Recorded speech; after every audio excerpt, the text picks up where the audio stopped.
studio. Again, that's 716-662-2659, extension 1312. Well, we're excited to introduce our first guest today. She's an amazing woman of God, an author with a series of, right now, currently 6 books. And so please welcome with you. Very good. Very good. It's so nice to have you here. For our viewing audience, just tell us a little bit about yourself. Well, I was born and raised here in Buffalo, went to all Buffalo schools, and now I'm teaching in the Buffalo school system as a teacher. And I'm actually praying, and God's blessing me next year, retiring at 45 years of teaching. Wow, 45 years. So I'm sure that you've seen quite a bit. Yes. And quite a bit of change with the youth and the kids that you serve. Yes, I have. Tell us a little bit about yourself and your own testimony. How did you come to this place with the Lord in your life?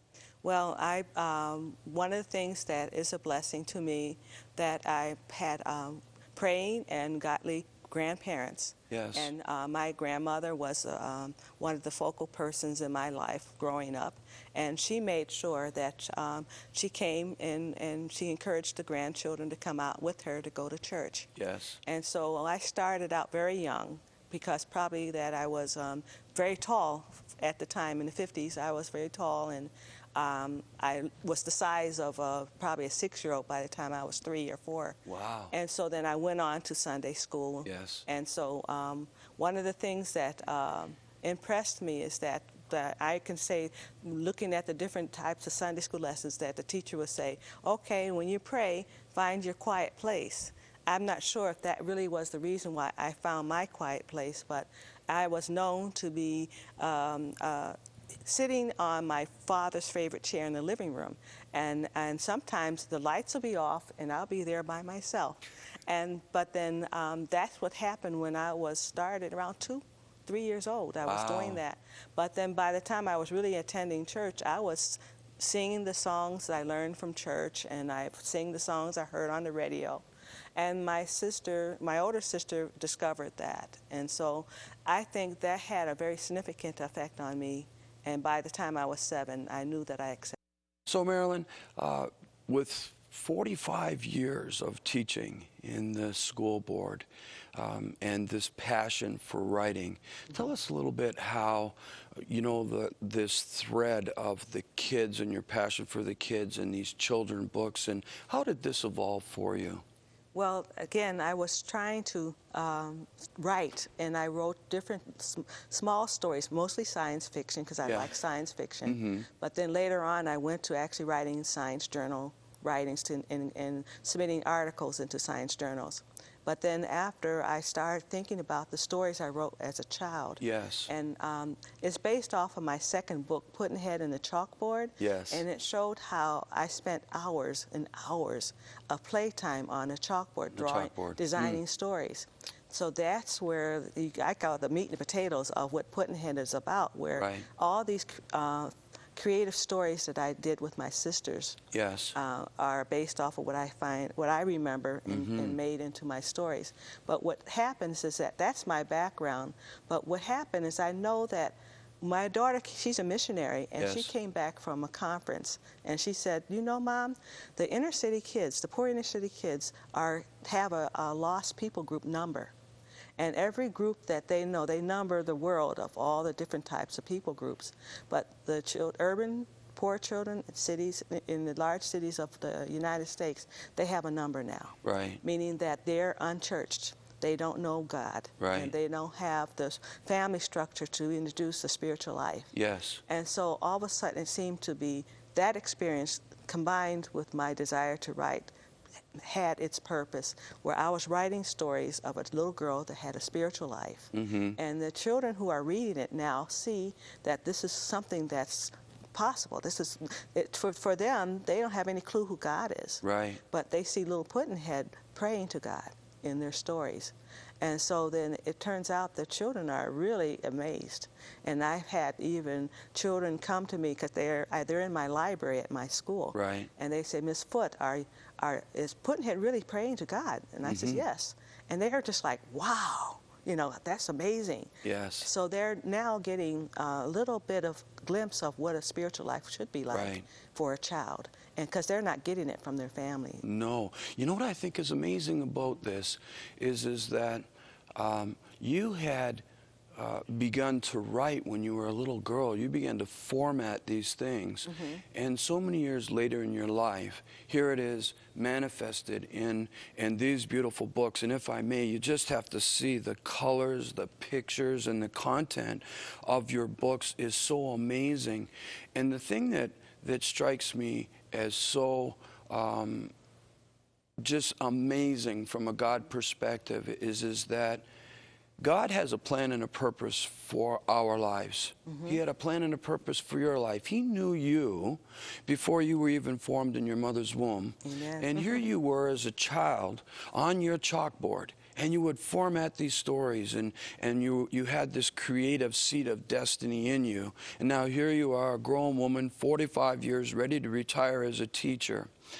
And the interesting thing is that through your books, I believe that you're helping this generation identify with a God that says, hey, you're important to me, and I have a plan for your life. Would that be true? I would believe that, and I'm praying each time that when I write, that I'm writing something that I know children need. Yes. And when they read it, they'll see it. Yes. Like a lot of children don't play at all outside. And in my first book, Puddinhead, it describes Puddinhead playing with a group of children outside. Right. Not just with their peers, but playing with older children. And the kids come up to me and say, Miss Foote, did you really play outside in front of your house? And so I says, yes, I did. And that's like a good thing that children want to have that experience. Yes. And they don't have it because of the different difficulties in the community. And so it turns out that the children, their desires are being identified in the story of Puddinhead. They see it and they want it, but then when they read, they find it there. It's amazing that you've had this ability to actually give the Lord himself voice through this character, Puddinhead. Right. God bless Puddinhead. Yes, yes. And so I know that you have some more books that you are getting ready to be published. So what's next in this journey for you? What is your vision? Well, I pray that, like my next two books, like Puddinhead, let's kind of go through the different books. The first one introduced everyone who Puddinhead is and her nickname, and then introduced everyone to her family, her sisters, and her one little brother. Right. I'm actually in a family of 8 children, but in the story Puddinhead, I think it'll go up to about 6 only, and everyone is saying, "Why? You're missing one of my siblings in the story." But then the chalkboard story shows where the father promises to put a chalkboard in the house, and then of course Puddinhead and her sisters draw on that. Right. And they share that story with their friends. Puddinhead's daddy is my remembrance of how my daddy was a very significant member in the household, how he kind of led different activities. And so each chapter, Puddinhead and says daddy's rules, daddy's bicycles, and then father and mom's going to go on a wedding anniversary date, and Puddinhead almost messes that up. Oh. But then God brings it through and helps her out. Yes. Then Puddinhead and the Christmas poem is the children prepared a poem that Granny had helped them write, and it's an acrostic poem using the letters of his name, and it explains his life. How creative. And so then the next 2 stories, Puddinhead Goes to Church, is where Puddinhead actually gets baptized. Oh, cool. And Vacation Bible School Experience. Yeah. And then the last one is Puddinhead. My publisher, Tate Publishing, they wanted me to expand a little bit on my sisters and give more character to them. And so I thought to reflect on one of my older sisters who had a very good memory. And she memorizes this beautiful poem about a butterfly in the story. And it's called Puddinhead's Sister Zira.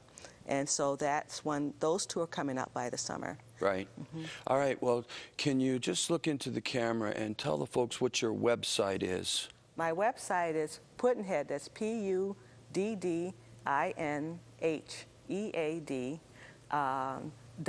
.author, .com. Those are Puddinhead.author, www.tateauthor.com. I can say it better than spelling it. It's up on the screen. They can see it. And, oh, there you go. But then still, the Tate Publishing House has a Distinguished Speaker Series, and I'm on their list. So people can call the company or go on my website and get connected with Tate Publishing to ask me to come to do book signings at their schools. I go to church, speak with ladies groups. That's awesome. And so I'm planning, I'm going to retire into that. That's great. That's great. Well, thank you so much for being with us today and sharing. And we just speak the Lord's blessing over what you put your hands to, and that He would have great voice. Yes. As you seed the hope of Jesus Christ into this next generation. And that truly is an awesome mandate that you have from the Lord to do, and we're just so happy to have had you here today. We're going to welcome Marcia